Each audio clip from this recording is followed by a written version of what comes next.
அதிமுக பொதுக்குழு கூட்டம் சென்னையில் இன்று தொடங்கி நடைபெற்று வருகிறது. இது குறித்த கூடுதல் விவரங்களை அங்கிருக்கும் நமது செய்தியாளர் லாவண்யாவிடம் கேட்கலாம். லாவண்யா, வணக்கம். தற்பொழுது நடந்து கொண்டிருக்கக்கூடிய இந்த அதிமுகவினுடைய செயற்குழு மற்றும் பொதுக்குழு கூட்டத்தில் கிட்டத்தட்ட 14 தீர்மானங்கள் தற்போது வரை நிறைவேற்றி இருக்கு அப்படின்னு சொல்லி ஒரு தகவல் கிடைச்சிருக்கு. என்னென்ன தீர்மானங்கள் தற்போதைக்கு நிறைவேற்றப்பட்டிருக்கிறது லாவண்யா? மனோஜ், அதிமுகவுடைய பொதுக்குழு மற்றும் செயற்குழு கூட்டம் இன்று காலை 10:30 மணி அளவில் தொடங்கியது. இந்த பொதுக்குழு மற்றும் செயற்குழு கூட்டம் அவைத்தலைவர் மதுசூதனன் தலைமையில் நடைபெற்று வருகிறது. மொத்தமாக 14 தீர்மானங்களை நிறைவேற்றி தருமாறு அதிமுகவின் பொதுச் செயலாளர் ஜெயலலிதா கேட்டுக்கொண்டார். அதன்படி 14 தீர்மானங்கள் தற்பொழுது நிறைவேற்றப்பட்டிருக்கிறது. இதில் குறிப்பாக மிக முக்கியமாக பார்க்க வேண்டிய தீர்மானமாக 2016ஆம் ஆண்டு நடைபெறக்கூடிய சட்டமன்ற பேரவை தேர்தலில் அனைத்திந்திய அண்ணா திராவிட முன்னேற்ற கழகத்தின் சார்பாக வெற்றியை உறுதி செய்வதற்கும், மேலும் அவர்கள் அதிமுகவின் பொதுச் செயலாளர் ஜெயலலிதாவை 6வது முறையாக முதலமைச்சராக அவரை முன்னிறுத்தி அவரை வெற்றி செய்ய வேண்டும் என்ற ஒரு சூளுரையை இவர்கள் இந்த தீர்மானத்தில் நிறைவேற்றி இருக்கிறார்கள். அதனைத் தொடர்ந்து 7வது முறையாக அவர் அதிமுகவின் பொதுச் செயலாளராக பொறுப்பேற்றிருக்கிறார். அவருக்கு பாராட்டும், அதே போன்று அவருக்கு முழுமையான அங்கீகாரத்தையும் அவர்கள் வழங்கி இருக்கிறார்கள். அதற்கு தொடர்பான ஒரு தீர்மானமும் நிறைவேற்றப்பட்டிருக்கிறது. குறிப்பாக தேர்தல் அதாவது 2016ஆம் ஆண்டு சட்டமன்ற தேர்தல் நடக்கக்கூடிய சூழலில் இந்த அதிமுகவின் பொதுக்குழு மற்றும் செயற்குழு கூட்டம் நடைபெற்று இருக்கிறது. இந்த நிலையில் இவர்களுடைய மிக முக்கியம் வாய்ந்த தீர்மானமாக 2016ஆம் ஆண்டு நடைபெறக்கூடிய சட்டமன்ற தேர்தலில் அனைத்திந்திய அண்ணா திராவிட முன்னேற்ற கழகத்தின் வியூகங்களும், அதே போன்று தேர்தல் தொடர்பான அனைத்து முடிவுகளையும் எடுப்பதற்கு முழு அதிகாரத்தையும் ஜெயலலிதா அவர்களுக்கு வழங்கி இருக்கிறார்கள். அது மட்டும் இல்லாமல் இதில் குறிப்பாக பார்க்க வேண்டிய விஷயம் என்றால், கூட்டணி என்ற வார்த்தை எங்குமே இடம்பெறவில்லை. எனவே இவர் நாடாளுமன்ற தேர்தலை போலவே சட்டமன்ற தேர்தலிலும் இவர்கள் தனித்தே போட்டியிடுவார்கள் என்று தெரிகிறது. அது மட்டும் இல்லாமல் பல்வேறு முக்கியத்துவம் வாய்ந்த தீர்மானங்கள் நிறைவேற்றப்பட்டிருக்கிறது.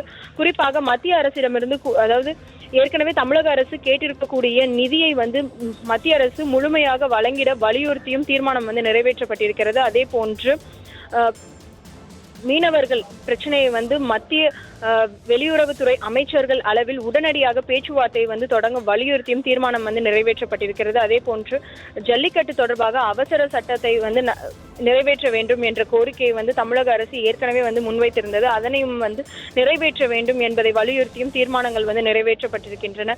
எனவே மொத்தமாக 14 தீர்மானங்கள் நிறைவேற்றப்பட்டிருக்கிறது. அதில் அரசியல் முக்கியத்துவம் வாய்ந்த தீர்மானங்களாக இவை பார்க்கப்படுகிறது. மனோஜ், நிச்சயமாக லாவண்யா, கிட்டத்தட்ட 14 தீர்மானங்கள் நிறைவேற்றப்பட்டிருக்கக்கூடிய இந்த செயற்குழு மற்றும் பொதுக்குழு கூட்டமானது இன்னும் எவ்வளவு மணி நேரங்களுக்கு நீடிப்பதற்கான வாய்ப்புகள் இருக்கிறது? இன்னும் வேறு ஏதாவது விஷயங்களை பற்றி அதில் விவாதிப்பதற்கான வாய்ப்புகளும் ஏதாவது இருக்கிறதா லாவண்யா?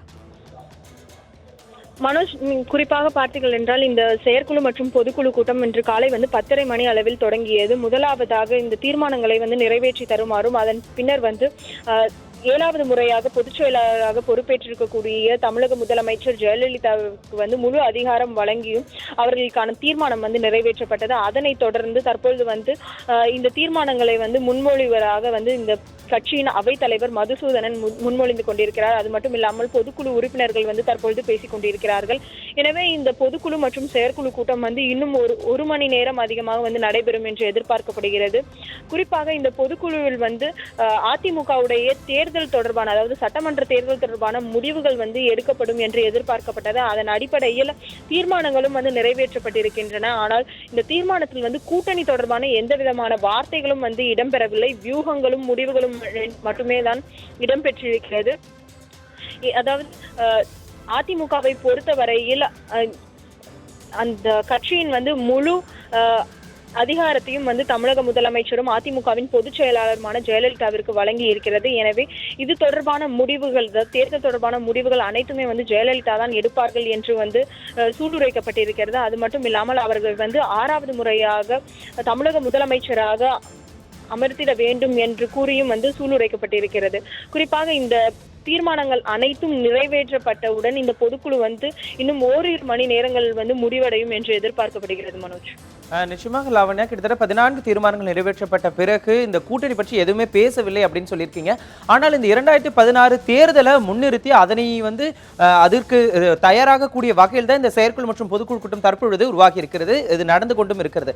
ஸோ இந்த செயற்குழு மற்றும் பொதுக்குழு கூட்டத்தை பொறுத்த வரைக்கும் தேர்தல் பணிக்குழுல யார் யாரெல்லாம் செயல்பட வேண்டும், எப்படி செயல்பட வேண்டும் அப்படிங்கிறது மாதிரியான தகவல்கள், அப்படிங்கிற மாதிரியான விஷயங்கள் எல்லாம் அவங்க இது பண்ணியிருக்காங்களா, டிஸ்கஸ் பண்ணியிருக்காங்களா? அது பற்றி ஏதாவது தகவல்கள் உங்ககிட்ட இருக்கா? மனோ, அதிமுகவை பொறுத்த வரையில் தற்பொழுது செயற்குழு மற்றும் பொதுக்குழு கூட்டம் முடிந்த பிறகு எதிர்வரும் தேர்தல், அதாவது வருடம் அதிமுகவுடைய பொதுக்குழு டிசம்பர் மாதம் நடைபெறும். அதனைத் தொடர்ந்து செயற்குழு 2 ஆண்டிற்கு ஒரு முறை நடைபெறும். குறிப்பாக கடந்த நாடாளுமன்ற தேர்தலின் போது 2014ஆம் ஆண்டு செயற்குழு மற்றும் பொதுக்குழு கூட்டம் நடைபெற்று அதில் எடுக்கப்பட்ட முடிவுகளும் வியூகங்களின் அடிப்படையில் அதிமுக தனித்து போட்டியிட்டு 40ற்கு 37 இடங்களில் வெற்றி பெற்றது. அதனை அடிப்படையாக கொண்டு இந்த செயற்குழு மற்றும் பொதுக்குழு கூட்டத்தில் பல்வேறு முக்கிய முடிவுகள் எடுக்கப்படும் என்று எதிர்பார்க்கப்பட்டது. குறிப்பாக எதிர்க்கட்சிகள் அதிமுகவின் ஆட்சியை அகற்ற வேண்டும், தங்களுடைய ஆட்சி மக்களின் நலனுக்காக வர வேண்டும் என்ற ஒரு கோணத்தில் அவர்கள் கூட்டணி பேச்சுவார்த்தையில் தற்பொழுது ஈடுபட்டு வருகிறார்கள். இந்த நிலையில் அதிமுகவின் தேர்தல் செயற்குழு மற்றும் பொதுக்குழு கூட்டம் மிக முக்கியத்துவம் வாய்ந்ததாக கருதப்படுகிறது. குறிப்பாக இந்த பொதுக்குழு மற்றும் செயற்குழு கூட்டத்தில் தேர்தல் தொடர்பான முக்கிய முடிவுகள் எடுக்கப்பட்டிருக்கிறது. குறிப்பாக முழு அதிகாரத்தையும் அதிமுகவின் பொதுச் செயலாளரும் தமிழக முதலமைச்சருமாக இருக்கக்கூடிய ஜெயலலிதாவுக்கு வழங்கி இருக்கிறார்கள். அதனைத் தொடர்ந்து அவர்களுடைய நடவடிக்கையில் தேர்தல் தொடர்பான நடவடிக்கைகளும் தேர்தல் தொடர்பான பணிகளும் தை மாதத்திற்கு, அதாவது ஜனவரி 15ற்கு மேல் தொடங்கும் என்றும் இங்கு அதிமுக வட்டாரங்கள் தெரிவிக்கின்றன. அதன் பின்னரே தேர்தல் பணிக்குழுவில் யார் யாரெல்லாம் இடம் பிடிப்பார்கள் என்பது குறித்தான தகவல்களும் அதிமுகவின் தலைமை அலுவலகத்திலிருந்து வரும் என்ற ஒரு நிலையும் உருவாக்கி இருக்கிறது. ஆனால் தற்பொழுது வரை இறுதி முடிவாக எந்த முடிவும் எடுக்கப்படவில்லை. தற்பொழுது வரை தீர்மானங்கள் மட்டுமே நிறைவேற்றப்பட்டிருக்கின்றன. தேர்தல் பணிக்குழு, அதே போன்று தேர்தலுக்கான முன்னேற்பாடுகள் அனைத்துமே தை மாதத்தில், அதாவது ஜனவரி 15ஆம் தேதிக்கு பிறகுதான் தொடங்கும் என்று அதிமுக வட்டாரங்கள் தெரிவிக்கின்றன. மனோஜ், நிச்சயமாக லாவண்யா, அதிமுகவினுடைய செயற்குழு மற்றும் பொதுக்குழு கூட்டம் தற்பொழுது திருவான்மையூரில் நடந்து கொண்டிருப்பது குறித்தும் அந்த கூட்டத்தில் நிறைவேற்றப்பட்டிருக்கக்கூடிய தீர்மானங்கள் குறித்தும் விரிவாக தொலைபேசி வாயிலாக உங்களுடைய தகவல்களுக்கு நன்றி லாவண்யா.